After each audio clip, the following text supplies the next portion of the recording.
মনত আছে তাই দুৰ্বাৰ হেঁপাহ কিবা এটা কৰি দেখুৱাৰ আপোনাৰ মোৰ দৰে সহজ নহয় তাইৰ জীৱন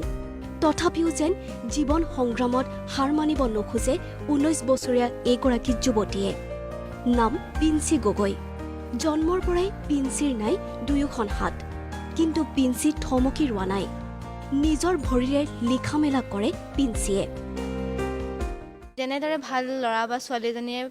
লিখি যায় 3 ঘণ্টাত বা 45 মিনিট সময়ত 2টা বা 3টা নোট তেনেকৈ মই কলেজতো লিখিছিলোঁ চেষ্টা কৰিছিলোঁ পাৰোঁ নোৱাৰোঁ তথাপিতো মোক কলেজৰ পৰা বহুতখিনি গুৰুত্ব দিছিল সেইখিনিৰ ওপৰত কেৱল লিখাই নহয় নিজৰ ভৰিৰ সহায়েৰে অতি সুন্দৰ ছবিও অংকন কৰিব পাৰে পিঞ্চিয়ে আৰু এই জীৱন সংগ্ৰামত পিঞ্চি মাতৃয়ে লৈ আহিছে বিশেষ ভূমিকা প্ৰথম মায়ে মোক শিক্ষা গুৰু আছিলে মায়ে মোক শিকাইছিলে লিখিবলৈ শিকালে খাবলৈ শিকালে তাৰপিছত মই স্কুলত গ'লোঁ লাহেকৈ মই নিজেই ঘৰত শিকা প্ৰেক্টিছ কৰিলোঁ তাৰপিছত মই তেনেদৰে স্কুল গৈছিলোঁ চৰাইদেউ জিলাৰ সোণাৰীত জন্মগ্ৰহণ কৰা পিঞ্চি আজি কৰ্মৰত গুৱাহাটীৰ নেম কেয়াৰ হস্পিটেলত নিজৰ দায়িত্ব আৰু কৰ্তব্য নিষ্ঠা সহকাৰে পালন কৰি আহিছে নেম কেয়াৰত যেতিয়া তেওঁ মোৰ ওচৰলৈ প্ৰথম আহিছিলে সংস্থাপন বিচাৰি মই তেতিয়া সঁচাকৈ অভিভূত হৈছিলোঁ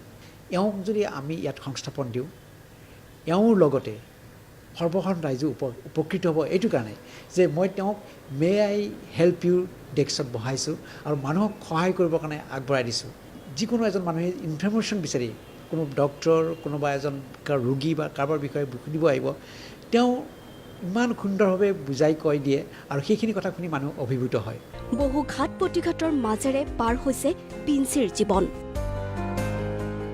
মই প্ৰথমে আহিছিলোঁ ইয়াত কলেজত পঢ়িবৰ কাৰণে মোক যেতিয়া সৰুতে